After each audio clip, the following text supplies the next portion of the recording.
Police బది లీలలు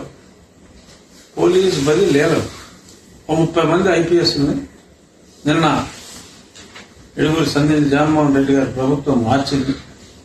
అందులో చంద్రబాబు నాయుడు గారి మీద అక్రమంగా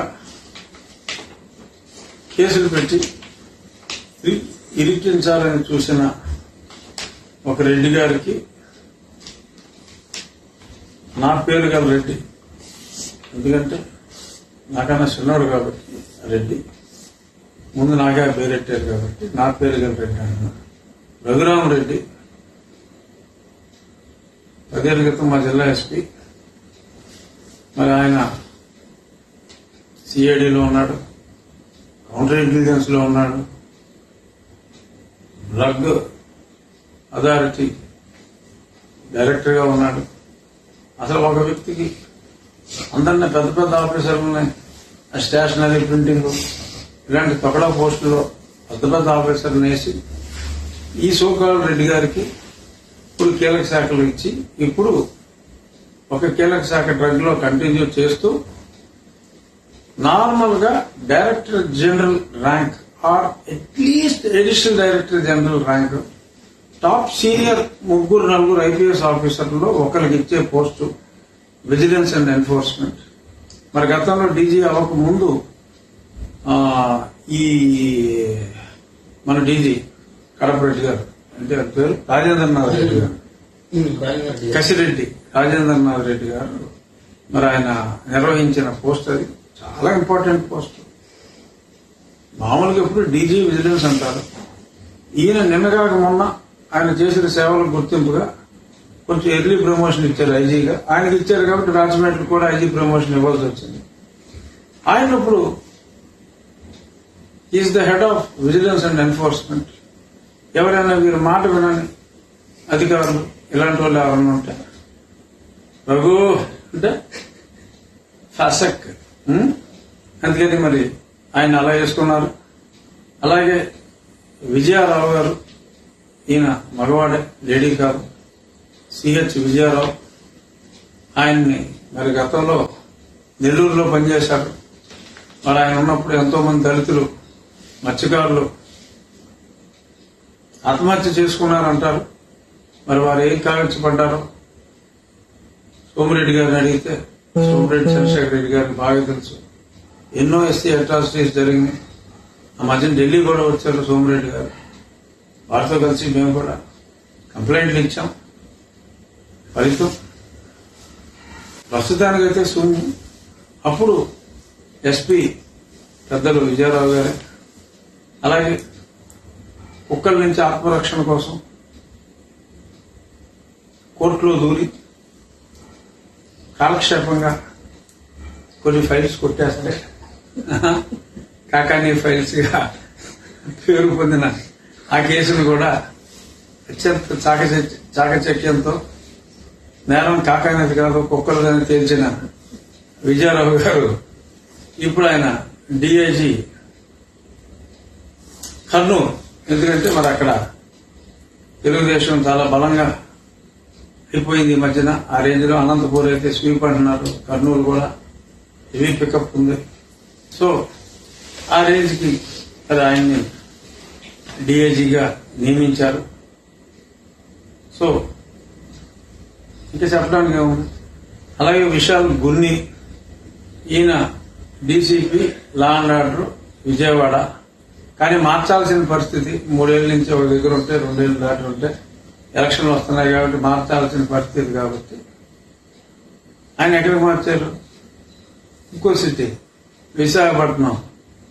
మళ్ళీ ఇదే డిఐజీ విశాఖపట్నం. అంటే ఈ క్రిటికల్ లా అండ్ ఆర్డర్ ఇదంతా ఈ ఎన్నికల్లో చూసి రమ్మంటే కాల్చి వచ్చే బ్యాచ్ వీళ్ళకి, అది చూసి రమ్మంటే కాల్చి వచ్చే బ్యాచ్ని మరి ఈ రకంగా అలాగా బెదవాడని వైజాగ్ చేశారు, వైజాగ్లోని బెదవాడ చేశారు. చాలా మంది మార్పులు అనుకుంటారు తప్ప ఈ మార్పులు హానెస్ట్ గా ఉండే వాళ్ళకి ఎందుకు పనికిరాని పోస్టులు, ఆ బెటాలియన్ అని, కమాండెంట్ అని ఇలాంటి పనికిమాలిన పోస్టులు వేశారు. వీళ్ళ అడుగులకు మరుగులు ఎత్తే వాళ్ళకి పోస్టులు ఇచ్చారు. అరే బాబు, ఈ ప్రభుత్వం రాదు, మీరు మాడిపోతారా నాయన, ఎలా పనులు చేయమాకండి. చెప్పటమే నా ధర్మం, వినకపోతే మీ కర్మం పోలీసులారా. అలాగా ఈ గున్ని గారు ఇక మంచి officer Kumar Vishwajit, very good officer. ఆయన పని ఆయన చేసుకెళ్లే విశిష్టమైన వ్యక్తి అని పేరుంది. మరి ఆయన విజిలెన్స్ అండ్ ఎన్ఫోర్స్మెంట్ లో ఉన్నారు. ఈజ్ ఆల్రెడీ అడిషనల్ రియల్ అర్హుడైన ర్యాంక్ లో ఉన్నాడు, ఆ పోస్ట్ లో ఉన్నాడు. ఆయన ఇప్పుడు రైలు బండి ఎక్కించారు. అడిషనల్ డీజీ రైల్వే అంటే సిన్సియారిటీకి వీళ్ళు ఇచ్చే రివార్డ్ ఏంటంటే రైలు ఎక్కించేయటం. ఎందుకంటే దారుణం ఉంటుందా? అలాగే అతుల్ సింగ్ గారు, ఆయన మంచి ఆఫీసర్, పోలీస్ రిక్రూట్మెంట్ బోర్డులో ఉన్నాడు. తీసేసి ఏదో ఏపీఎస్పీ ఏదో పనికిరాని పోస్ట్, అడిషనల్ డీజీ ర్యాంకు. ఇంతమంది అడిషనల్ డీజీ ర్యాంకులో అద్భుతమైన వాళ్ళు ఉండగా రఘురామరెడ్డికి విజిలెన్స్ ఎందుకు ఇచ్చాడండి జగన్మోహన్ రెడ్డి? దాన్ని ఎందుకు రికమెండ్ చేశారండి జవహర్ రెడ్డి? దాన్ని ఎందుకు సపోర్ట్ చేశారండి కసిరెడ్డి, రాజేంద్రనాథ్ రెడ్డి? దాన్ని ఎలాగ సీఎం దగ్గరికి తీసుకెళ్లారండి ధనంజయ రెడ్డి? ఏంటంటే ఒకటే పేర్లు వచ్చేస్తున్నాయి చివర్లు. సరే, మీకే తెలుసు. అలా ఇంకా మరి ఫకీరప్ప గారు, ఈ ఫకీరప్ప గారికి పెద్ద స్టోరీ.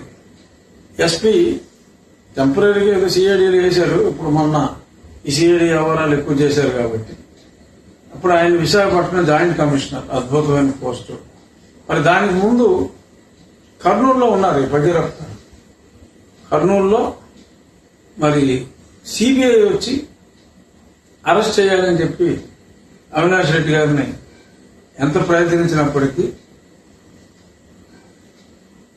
కడపలో అయితే కొంచెం ఇబ్బంది ఉంటుందని చెప్పి కర్నూలు వచ్చేయమ్మా, ఇక్కడ హాస్పిటల్లో ఉండి నేను చూసుకుంటానని మరి ఇక్కడ కర్నూలులో సిబిఐని కూడా మరి కదలనివ్వకుండా మరి ఆయనకి రక్షణ కల్పించిన ఒక విశిష్ట పోలీస్ ఆఫీసర్ మరి ఈయన ఫకీరప్ప గారు.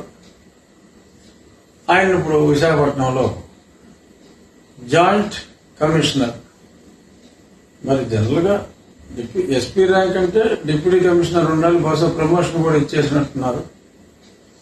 సరే, Amit Bardhan SP CID commandant, పాపం ఈయన ఆ సిఐడిలో తప్పు చేయకూడదని చెప్పుకుంటాడు, ఆయన లేపేశారు. ఇక మా జిల్లాకి ఎవరో ఒక లేడీని వేశారు. ఓకే, అదే పెద్ద లోకల్ పోస్ట్ కాదు. అలాగే ఎవరో ఆనంద్ రెడ్డి గారట, ఆయన law and order SP Visakhapatnam. అక్కడ నుంచి తీసుకొచ్చి ఎక్కడ వేస్తారు కావాల్సిన వాళ్ళని? విజయవాడ. అలాగే విజయవాడలో వేస్తారు. ఇంకొక ఆయన కావాల్సిన వాడు మోకా సత్యనారాయణ, డీసీపీ విజయవాడ. ఇప్పుడు ఎక్కడ వేస్తారు చెప్పు? చెప్పేశారు, చూడకుండా చెప్పేశారు.